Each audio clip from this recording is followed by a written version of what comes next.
Nó thấy rồi đó, nó tới đó. Xé nhỏ rồi, xé nhỏ rồi. Xé nhỏ tới gần mép nước nữa, tới gần mép nước nữa. Đó. Xé nhỏ nhỏ rồi, nhỏ nhỏ tí.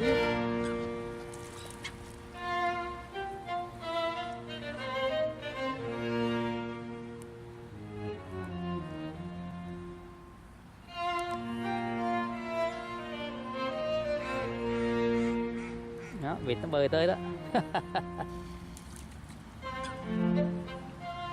Quăng cao lên trời rồi.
Có con thiên nga tới kìa.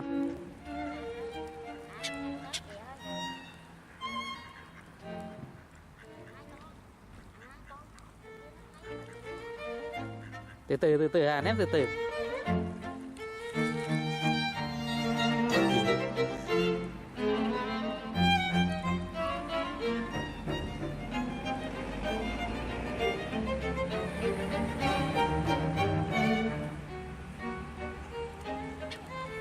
Ồ, có mấy con chim đầu trắng trắng đẹp ghê.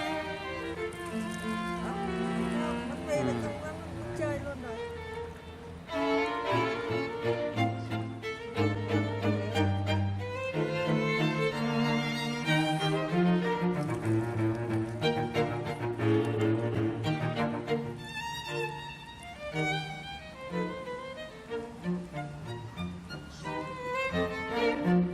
Mình đi với nó biết xuống.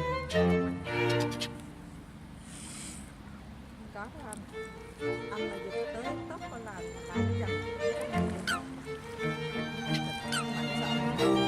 Cái con nhà nước kìa. Con là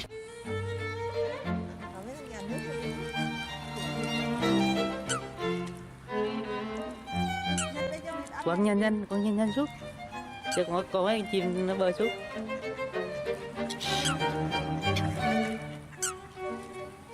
Đó, cho nó đớp thì ngà cho nó đớp.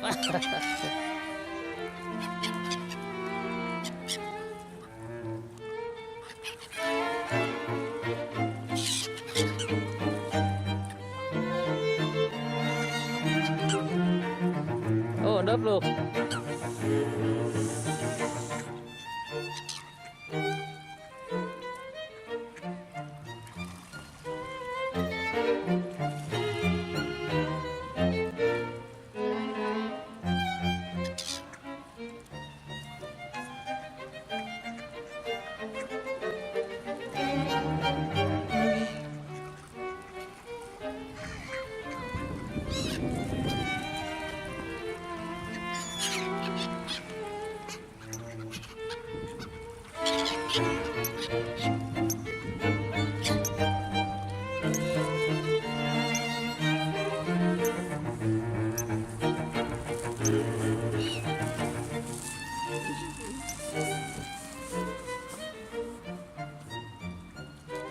Bye.